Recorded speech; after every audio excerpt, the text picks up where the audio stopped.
The rain had been pounding against the medic tent at Fort Hawthorne for hours. A steady hammering that made it difficult to hear anything beyond the walls. Sarah Cole sat at a folding table, her medical kit open in front of her, restocking bandages and antiseptic packets by the dim yellow light of a hanging bulb. To most of the soldiers around her, she was simply another quiet medic who had arrived only 4 months earlier. She kept her hair tied back neatly, spoke softly, and worked without complaint. Nobody here knew the truth of her past. Nobody knew that before Fort Hawthorne she had flown into combat zones strapped into the back of a helicopter, steadying wounded men as the aircraft bucked under fire. She had chosen not to tell that story. She wanted no attention, no questions, and no shadow of the grief it carried. Outside, the storm was gathering strength. Wind rattled the tent poles. Rain swept sideways across the parade ground, and flashes of lightning rolled over the valley like artillery fire. Rumors moved fast in storms like these, carried from one wet uniform to another. By the time Sarah closed her kit and zipped it shut, she already knew what the arguments in the operations building would be about. A recon team of 7 Marines had gone silent near Blackwater Ridge. The last transmission had been broken, but one word had carried clearly through the static: injured. The operations room was crowded, humid with wet uniforms and clashing voices. Maps lay spread across the central table, red pins marking the last known coordinates. Radios hissed with interference, bursts of static swallowing every attempt at clarity.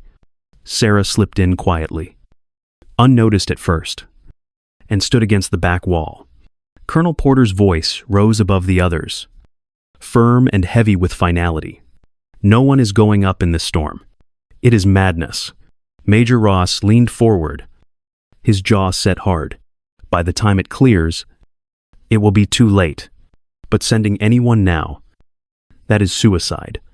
The words dropped into the room like stones, and for a moment the only sound was the storm outside, battering the tin roof until it seemed the sky itself was pressing down. Sarah's heart tightened. She could see the Marines in her mind, men she had patched up in the field before, men who might be lying in the mud with blood soaking through their fatigues, waiting for help that was not coming. She thought of her brother too, years earlier, a casualty who had once waited too long for an aircraft that never arrived. The ache of that memory lived quietly inside her, sealed off from casual talk. But storms like this always loosened it. The noise of argument swelled again, officers talking over one another, debating risks and consequences, voices against her, silence inside her. The longer they argued, the more certain she became. She stepped forward. The movement cut through the noise, small but undeniable. Her voice was steady when she spoke. "I'll go." For a heartbeat, the room froze. Disbelief, stopping even the radios. Heads turned. Ross's frown deepened as he measured her from across the table. "You'll go. You're a medic, not a pilot." Sarah took another step toward them, the silence inside her giving strength. "I have flight training. I have done this before." Colonel Porter shook his head immediately, the storm punctuating his refusal with another burst of thunder. "That storm will tear the bird apart. Even experienced pilots are refusing to." Sarah did not retreat.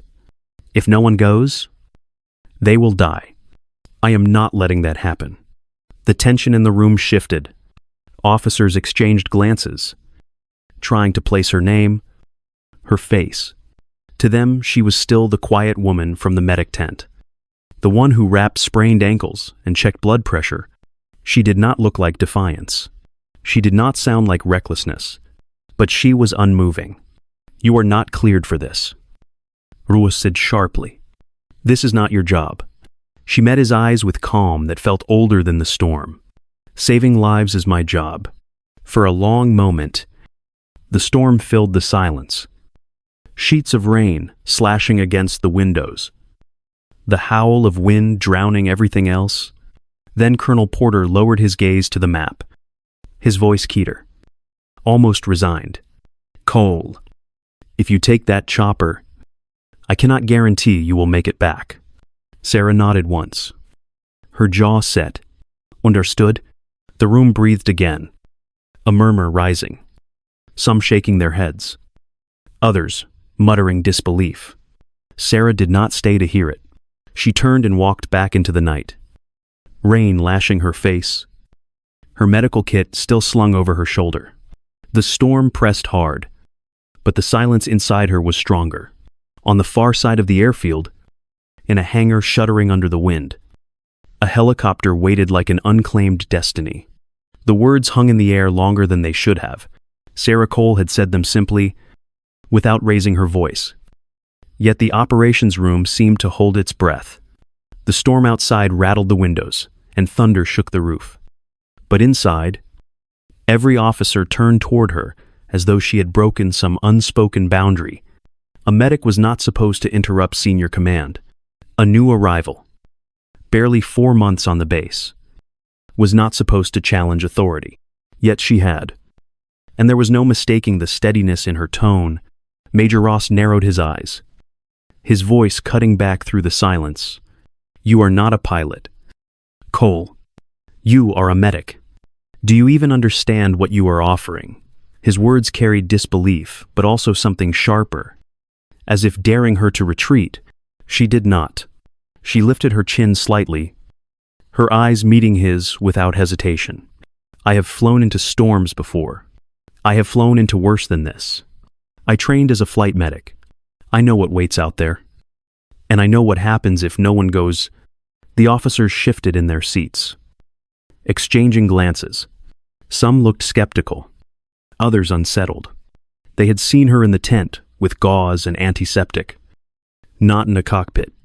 Colonel Porter leaned heavily on the edge of the table, his hand pressing into the map spread with wet rings from coffee mugs. His voice carried the weight of final authority. Even if that is true, it does not change the risk. The storm will tear the helicopter apart. If you take it up, the odds are you will not make it back. Sarah's hands stayed loose at her sides, though she could feel her pulse pounding. She had learned long ago that conviction was not about volume or bravado. Conviction was steady, calm. The refusal to be moved when everything pushed against you. She answered him quietly, her words carrying further than she expected. Saving lives is my job. The storm groaned against the walls, wind shrieking like protest. Porter's gaze stayed on her for a long moment. His expression was unreadable, but the weight in the room shifted. The silence was no longer disbelief alone, but something else. A recognition that her resolve was not breaking. Finally, Porter exhaled. Cole, if you take that helicopter, I cannot guarantee you will make it back. Her nod was small but firm. Understood. The decision stood, and with it, the room's tension changed from resistance to inevitability. Sarah turned away, her boots echoing against the concrete floor as she left the room. Steps forward. That was the motif of her life. Each one pulling her further into danger, but never back towards safety. The officers returned to their arguments, but the sound of her leaving seemed louder than their voices.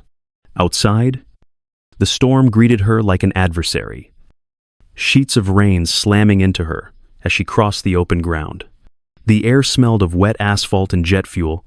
Lightning split the sky in violent bursts, casting the tarmac in harsh white light before darkness swallowed it again. Each step forward was harder than the last, the wind pushing against her as though fate itself wanted her to turn back. But Sarah lowered her head and kept walking.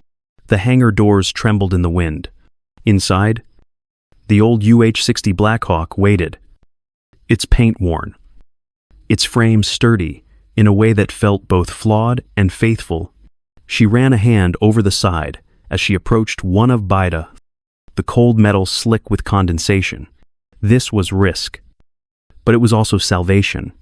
The storm might break it apart, but it was the only bridge between 7 stranded men and survival. A young mechanic hurried across the slick floor toward her, rain dripping from his cap. Ma'am, you cannot take this bird alone. At least wait for a co-pilot. His face was pale, eyes wide with the knowledge of what the storm was doing outside. Sarah met his fear with calm. No time. 7 men are waiting. The mechanic faltered, searching for words. But she had already turned toward the cockpit. She climbed inside. The controls familiar under her touch. More honest than any argument she had left behind. Outside, the storm screamed. But inside, her silence was stronger. Steps forward. Into the storm. Into whatever waited beyond. The moment Sarah Cole lifted the helicopter from the ground, Fort Hawthorne shrank into the storm behind her. Rain slammed across the windshield with a force that blurred the lights below into smears of gold before swallowing them entirely. Within seconds, she was encased in blackness, so thick it felt like flying inside a cave. The only light came in violent flashes of lightning that carved the sky white and vanished just as quickly, leaving her blind again. The rotor blades fought the wind, each gust pushing the Blackhawk sideways until the controls trembled in her grip. Her radio crackled. The storm clawing at the frequency, Colonel Porter's voice cut through briefly, sharp and commanding. "Cole, turn back now. You cannot push through this." Static swallowed the words before she could answer. Then Major Ross followed, tense and urgent. "You are going to lose control. Turn back." She kept her eyes locked on the instruments, her voice steady, only inside her head. "Hold steady." The phrase anchored her as much as her hands on the stick. The storm pressed harder, testing her resolve. Every alarm seemed to shriek at once. Warning of turbulence, altitude drops, and electrical interference. A sudden downdraft caught the helicopter and yanked it down violently. The cabin dropping so fast, her stomach lurched. She pulled back hard, muscle straining, and forced the Blackhawk to level out again. Her breath came fast, but her hands remained sure. The storm wanted to throw her down, but she whispered to herself, "Hold steady." In the suffocating dark, fragments of memory surfaced unbidden. A younger Sarah, strapped in the back of another helicopter, tending a wounded soldier as tracer fire stitched across the sky. The vibration of rotors under her boots as she pressed bandages to a chest wound, the smell of blood mixed with jet fuel. She remembered the certainty she had felt then, the clarity that her place was always inside the storm, never outside it. Those memories did not weaken her now. They sharpened her focus. Lightning flashed again, so close that the cabin lit like a furnace. She could feel heat through the glass, and for a heartbeat believed the sky itself had split open around her. Thunder rolled a half-second later, rattling every panel in the cockpit. She tightened her grip, jaw clenched but calm.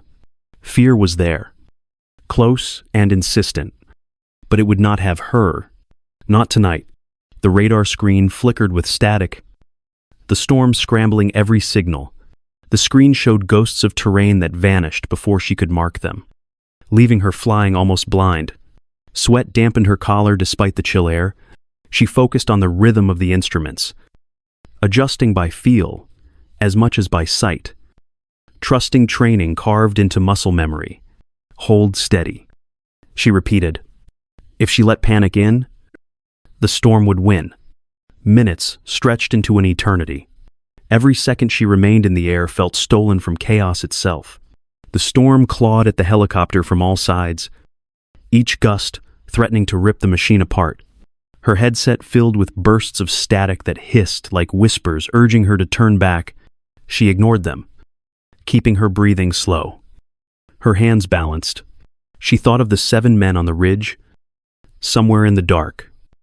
Maybe cold, maybe bleeding. They were her compass, more reliable than the scrambled radar.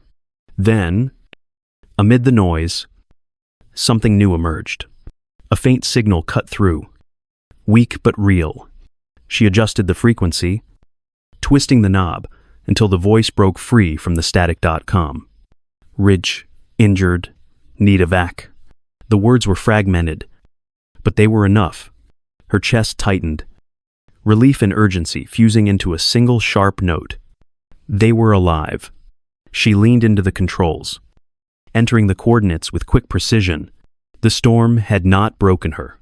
The storm had not driven her back. The storm had delivered her to the sound she had been waiting for. She whispered again, steadier this time. Hold steady. And she pushed the helicopter deeper into the storm, chasing the signal through the darkness. Through the storm's chaos, Sarah Cole saw it at last. A faint, flickering orange glow pierced the sheets of rain. Fragile, but unmistakable. A flare? Proof that the Marines were still alive. Her chest tightened. A mixture of relief and dread.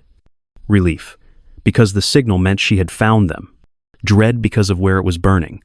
The ridge ahead was a jagged scar of rock, narrow as a knife's edge, battered by winds that churned like claws, trying to tear the air apart.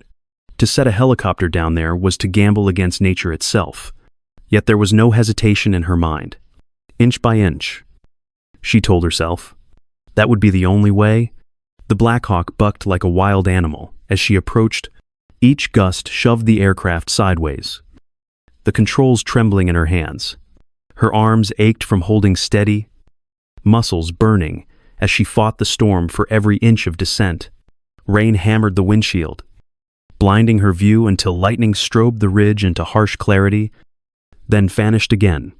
Below, 7 Marines huddled together in the downpour, uniforms soaked, some leaning heavily on others.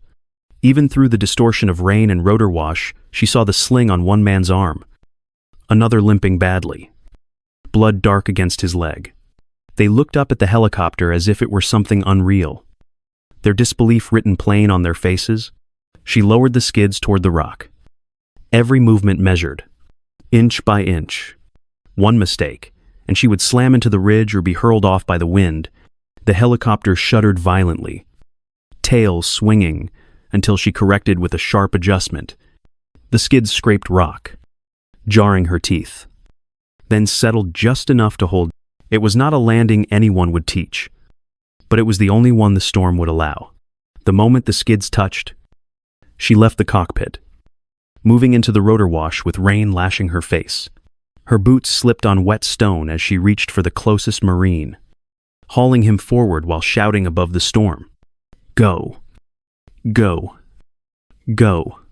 Her medic training took over. Mouvements automatic.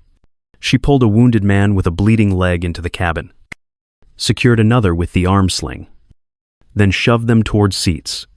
The Marines scrambled, dazed but desperate, dragging each other inside. Inch by inch, the cabin filled, bodies collapsing into harnesses, hands gripping metal as if afraid the storm might pull them back out. She climbed back in time to hear the last man's voice at the door. Sergeant Mike Daniels stopped. His face streaked with rain and exhaustion. His words were almost lost in the roar. But she heard them clearly. Ma'am, I thought nobody was coming. Sarah met his gaze, her own expression calm despite the storm. Buckle up. We are not home yet. Daniels climbed aboard, and she swung back into the pilot's seat. Her arms screamed from the strain as she gripped the controls once more. The skids shuddered against the ridge, the storm fighting to rip the helicopter free before she was ready. Inch by inch, she lifted. The ridge dropped away beneath them, swallowed by the black night and driving rain. Inside the cabin, the Marines sat in stunned silence, some holding their wounds, others closing their eyes as though afraid to believe they had survived. Hope flickered among them, as fragile as the flare had been. But it was alive now, burning brighter, with every inch they climbed away from the ridge. Salvation had looked impossible, until someone refused to let go of the chance. The Black Hawk rose from the ridge like a wounded creature forced back into the sky. Rain slammed across the windshield, the storm roaring with renewed fury, as if angry she had stolen the men from its grasp. Sarah Cole gripped the controls, her arms shaking with fatigue but steady with will. Behind her, 7 Marines sat pressed into the cabin's metal benches, their soaked uniforms clinging, hands gripping whatever they could find. No one spoke at first. Their silence carried both terror and disbelief. The instrument panel glared back at her with bad news. Fuel levels hovered dangerously low, less than 30 minutes by her estimate. The tail rotor warnings blinked with steady insistence, showing damage that would only worsen under strain. Engine temperature climbed in small but relentless increments. She forced herself to keep breathing evenly, as though calm alone might steady the helicopter. Still flying. She told herself that was the only truth that mattered. A groan behind her drew her attention. Corporal Tom Harris clutched his leg, blood spreading dark and heavy through the bandages applied by his comrades. She knew it would not hold for long. For a moment, she hesitated, then shifted her left hand from the stick just long enough to dig into her medical kit with practiced speed. One hand steadied the helicopter. The other tore open a pressure bandage. The cabin rocked violently as another downdraft struck, but her grip did not falter. She leaned back, secured the bandage tight around his wound, and pressed it until the bleeding slowed. "Hang in there," she called, her voice cutting through the storm's roar. The Marines stared at her, as though seeing someone beyond comprehension, then nodded faintly. Two other Marines whispered to each other, voices almost lost under the rotor wash. "Who is she?" one asked, eyes wide. The other shook his head. "I do not know." None of them did. She was the medic they barely noticed. Now, the pilot keeping them alive when no one else had tried. Their awe filled the silence more than words could. Lightning split the sky again. Closer this time, a crackling white bolt struck the tail of the Black Hawk with explosive force. The cabin blazed with light and then lurched so violently that Marines were nearly thrown from their seats. Alarms screamed from every corner of the cockpit. Red lights flashing warnings faster than she could read them. The smell of scorched metal filled the air. Sharp and electric, her hands moved faster than thought, countering the spin, leveling the aircraft before it could tumble into chaos. Her pulse hammered in her throat, but her voice came out steady. "We are still flying." She repeated the words, almost under her breath, as she adjusted the controls. "Still flying." The mantra carried her through the next minutes. As the storm punished the helicopter, every gust felt like a shove meant to throw them into the mountains below. Every second stretched thin, her arms and shoulders screaming from effort. Sweat stung her eyes. Mixing with rain dripping through the frame, she ignored the pain. The alarms, the fatigue, still flying. The Marines clung to their seats, eyes fixed on her back, as if their survival depended on watching her hold steady. In truth, it did. None of them dared speak now. They listened instead to the shriek of the storm and the calm, unyielding rhythm of her voice whenever the helicopter jolted too hard. "We are still flying." Minutes bled away, the fuel gauge dropping lower. The engine temperature climbing higher, she adjusted altitude, flying lower to avoid the worst of the turbulence. Scanning for the faint glow of the base through the haze. Her body ached, her mind balanced between exhaustion and razor focus. The helicopter felt like an extension of her own will. Battered, wounded, but refusing to quit. At last, faint through the sheets of rain, she glimpsed the glow of runway lights ahead. Relief tightened her chest, but she did not let her guard slip. The storm was not finished yet, and neither was she. She pressed the Black Hawk forward, whispering one final time, "Still flying." The base had lost her on radar. In the operations room, green lines swept across blank screens, each rotation confirming the same absence. Officers muttered in low voices, some convinced the storm had taken her down. Yet far out in the black sky, Sarah Cole was still flying. The Black Hawk rattling under her hands, fuel hovering near empty. Every flicker of the gauge reminded her she was balancing on seconds, not minutes. The storm pressed harder, the wind clawing with one last desperate fury, as though unwilling to release what it had claimed. Through sheets of rain, she glimpsed them at last, the faint glow of Fort Hawthorne's landing lights. They shimmered like fragile candles on the horizon, blurred and bending under the downpour. Almost home, she told herself. The words both comfort and warning. The Marines behind her stirred, some lifting their heads, others gripping their seats tighter. As if they too sensed the final trial waiting below, the descent began rough. Crosswinds hammering the helicopter from the side, sending jolts through the frame that made every Marine stiffen. The skids dipped, then lifted, each correction forcing Sarah's arms to the edge of endurance. Her jaw was clenched tight, breath measured, the phrase repeating in her mind, almost home. The runway spread below her, slick with water, reflecting the landing lights in broken ribbons. It looked less like salvation and more like a trap, daring her to trust its surface. She lowered carefully, inch by inch, each adjustment deliberate. The Marines' faces were pale, eyes wide, every jolt reflected in their expressions. No one spoke. The only sound was the relentless battering of rain against metal and the high whine of the engines straining for their last effort. Sarah's heartbeat pounded in time, with the alarms still blinking across the console. Warnings she could no longer afford to heed. Almost home. The skids touched first with a jarring bounce. For a moment, the helicopter skated across the slick surface, sliding sideways under the push of the wind. Marines clutched the benches, shoulders pressed against the cabin walls. Sarah forced the nose straight, her muscles screaming as she fought the storm's final attempt to spin her out. Tires screeched against water, the Black Hawk shuddering dangerously. For one terrifying breath, it felt as though control would vanish completely. Then the slide slowed. The helicopter steadied, wobbling once, then settling hard onto the rain-slicked tarmac. The storm howled above, but the fight was over. The skids held. They were down. Inside the cabin, silence lingered, as if no one dared believe it yet. Marines sat frozen, hands gripping metal so tight their knuckles had gone white. One man closed his eyes slowly. Another exhaled with a sound halfway between a sob and a laugh. Relief crept in cautiously, fragile as the landing lights outside.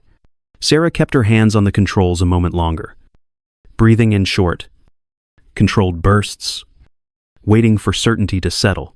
Almost home, she whispered again, this time with finality. The cabin door opened to the sight of the runway lights blurred by rain. Soldiers running toward the helicopter, Colonel Porter and Major Ross among them. The storm continued to rage, but it no longer mattered. The descent was complete. Victory was fragile until that moment. But now the ground was held. Rain still pounded the runway. Though it no longer seemed as violent, the Black Hawk sat motionless, its rotors winding down, steam rising where hot metal met cold water. Inside, the Marines unbuckled with slow, uncertain hands, as though movement might shatter the fragile reality that they had made it back. One by one they stepped into the downpour, some limping, others helping the wounded, their boots striking puddles that splashed in rhythm with the rain. Sergeant Mike Daniels was the last to emerge. He paused at the open door, looking back at Sarah Cole with an expression heavy with gratitude. His voice was low, almost lost under the storm. "Ma'am, I thought I'd never see my wife again." Sarah met his eyes, her face calm despite exhaustion, rain dripping from her hair. "Go see her," she said softly. "You're all going home." Daniels nodded, swallowed hard, and stepped into the night. Colonel Porter and Major Ross stood a few yards away, their uniforms soaked, eyes locked on the woman climbing down from the cockpit. They had not expected her to return, much less with every Marine alive. The disbelief was plain on their faces. Porter shook his head slowly. "Cole, how did you?" His question trailed into the storm as if words failed him. Sarah's answer was simple, steady, without flourish. "They needed me." She did not wait for further questions. The officer stood rooted in silence as she walked past, boots splashing through shallow puddles. Each step, quiet but final. Rain fell hard across her shoulders, a curtain closing on the night's ordeal. She did not look back at the helicopter, nor at the men whose lives she had saved. Her pace carried her beyond authority, beyond recognition, beyond the need for validation. Behind her, the Marines clustered under the floodlights, some leaning against one another, their faces pale and drawn. They watched her figure retreat across the runway, awe etched into their silence. None spoke. The helicopter, once a vessel of survival, now rested silent and still, its frame battered but intact, like a witness exhausted by what it had endured. Sarah's footsteps faded into the storm, her figure dimming in the rain's blur. She walked past the officers, past the gratitude she did not claim, past the chance for applause that never mattered. True legends did not wait for recognition. They left once the mission was done, and so she walked on, boots striking the water, rain falling like memory across her shoulders, the night holding her in quiet dignity. Weeks later, the storm was already a story. At Fort Hawthorne, the official logs listed it in the blandest terms possible: an unauthorized flight. One helicopter damaged. No fatalities. The paper trail reduced the night to a handful of lines, stripped of meaning, as though the chaos, the fear, and the impossible rescue had never happened. No ceremony followed. No medals were pinned. For command, silence was easier. But silence did not hold. The Marines who had lived through it could not forget. In mess halls, the story resurfaced in quiet voices over tin cups of coffee. They spoke of the rain that blinded, the wind that tried to tear them from the ridge, the moment they thought no one was coming. They remembered the roar of rotors breaking through the storm, the impossible sight of a Blackhawk hovering on a ridge too narrow for hope. They remembered the calm voice telling them to buckle up when they thought their lives were already over. In barracks, recruits leaned in, as veterans repeated the tale, always the same in its details, always ending with the same words she came. The name Sarah Cole, once unknown, carried weight now. It was spoken with respect, passed quietly from one unit to another. She became less a medic on base and more a figure threaded into memory. Proof that courage did not always wear rank or wait for permission. Officers avoided the subject. Questions about the storm were brushed aside. Reports shuffled to the bottom of piles. Officially, nothing extraordinary had occurred. Yet, in the spaces where records did not reach the conversations at night, the training yards where young soldiers learned from those before them, the story lived on. They remembered. Sarah herself made no claim. She returned to her tent, the same medic she had always been, quietly cleaning her kit, rolling bandages, restocking files. The storm was gone now. Skies outside clear and calm, as though the world itself had drawn a long breath after holding it too long. She preferred it that way. Attention had never been what drove her. The Marines alive were proof enough. Sometimes a soldier passing by the medic tent would glance inside, pause as though on the edge of speaking, then simply nod before moving on. No one pressed her for details. The silence suited her. Legends, after all, were not for the ones who lived them. They belonged to those who carried the memory forward. And so her legacy was written not in medals or parades, but in whispers, in the quiet awe of men who thought they would never see home again, in the steady respect of recruits repeating the story of the medic who flew when no one else would, in the skies now calm, in the rain that no longer fell, and in the memory that refused to fade. They remembered, and remembering was enough.